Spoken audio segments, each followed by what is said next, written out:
മരണം നടന്നാൽ മൂന്നാമത്തെ ദിവസം ആ വീട്ടിലേക്ക് പള്ളിയിലെ ഉസ്താദും ദർസിൽ പഠിക്കുന്ന കുട്ടികളും നാട്ടിലെ പ്രമുഖന്മാരെയും അയൽവാസികളെയും വിളിച്ചു വരുത്തി അവിടെ ഒരു കണ്ണൂക്ക് എന്ന ഏർപ്പാട് നടത്തുന്നുണ്ട്. 7-ന്റെ അന്ന് വേറെ നടക്കുന്നു, 21-ന്റെ അന്ന് വേറെ നടക്കുന്നു, 40-ന്റെ അന്ന് വേറെ നടക്കുന്നു, ആണ്ട് നടക്കുന്നു.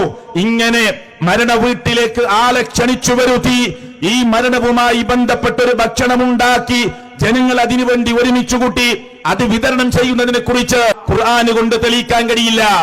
ബുഖാരിയിലോ മുസ്ലിമിലോ തുർമുദിയിലോ നസായിലോ ഇബ്നു മാജയിലോ ഏതെങ്കിലും പ്രമുഖന്മാരായ ഹദീസിന്റെ ഈ സമൂഹത്തിന് കേൾപ്പിക്കാൻ വേണ്ടി പണിയെടുത്ത പണ്ഡിതന്മാരുടെ റഹ്മത്തുള്ളാഹി അലൈഹിം അവരുടെ ആരുടെയും ഗ്രന്ഥങ്ങളിൽ നമുക്കിത് കാണാൻ സാധ്യമല്ല.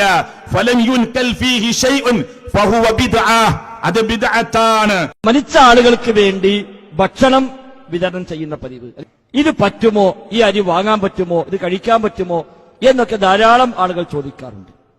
ഇവിടെ നേരത്തെ പറഞ്ഞ വിഷയങ്ങളിൽ നിന്ന് നമുക്ക് ഗ്രഹിക്കാവുന്ന ഒരു കാര്യം, മരിച്ചുപോയ ആൾക്ക് വേണ്ടി നൽകപ്പെടുന്ന സ്വതക്കകൾ, ആ സ്വതക്ക ഉപകാരപ്പെടും.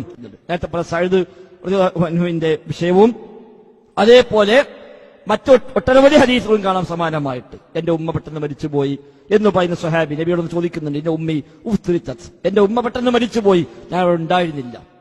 ഞാൻ മനസ്സിലാക്കുന്നു, എന്റെ ഉമ്മാക്ക് സംസാരിക്കാൻ അവസരം കിട്ടുകയാണെങ്കിൽ സ്വതക്ക ചെയ്യാൻ എന്നോട് കൽപ്പിക്കുമായിരുന്നു. പക്ഷെ അത് അവസരം കിട്ടാതെ ഉമ്മ മരിച്ചുപോയി. ഞാൻ സ്വതക്ക ചെയ്താൽ ഉമ്മാക്ക് അതിന് കൂലി കിട്ടുമോ? നബി തങ്ങളെ പറഞ്ഞ കൂലി കിട്ടും. ഇങ്ങനെ പറഞ്ഞ ചില ഹദീസുകളൊക്കെ വന്നിട്ടുണ്ട്. അധികവും വന്ന് ചോദിക്കുമ്പോഴാണ് പറഞ്ഞത് എന്ന് മാത്രം. ഇങ്ങോട്ട് വന്ന് ചോദിക്കുമ്പോ നബി തങ്ങൾ പറഞ്ഞതാണ് ഇത്തരം ഹദീസുകൾ അധികവും ഉള്ളത്. അപ്പൊ സ്വതക്ക എന്നത് മരിച്ച ഒരാൾക്ക് വേണ്ടി മറ്റൊരാൾ ചെയ്താൽ അത് ഉപകാരപ്പെടും. സമ്പത്തുമായി ബന്ധപ്പെട്ട അത്തരം ആരാധനാകർമ്മം ഈ കഴിഞ്ഞ 10 കൊല്ലങ്ങൾ നമ്മൾ പഠിച്ചു.